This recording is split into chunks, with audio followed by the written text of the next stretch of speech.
English. Translate Urdu into English.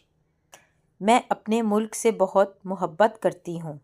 I love my country very much. इसमें तमाम मौसम पाए जाते हैं। ऑल सीज़न तमाम मौसम। आर फाउंड पाए जाते हैं इन इट इसमें। All season are found in it. इसमें मैदान, पहाड़, समंदर और दरिया सब मौजूद हैं। There are plains, mountains, sea and river in it.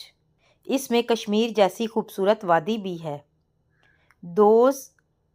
These are also a beautiful valley, एक खूबसूरत वादी। लाइक कश्मीर, कश्मीर की जैसी।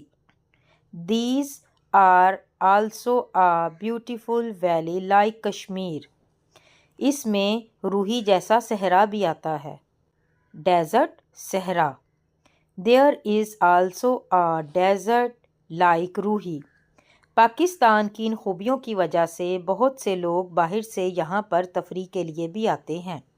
सो many foreigners come here for recreation due to these qualities of Pakistan.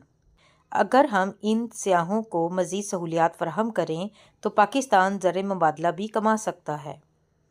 If we provide more facilities to the visitors then Pakistan can also earn foreign exchange.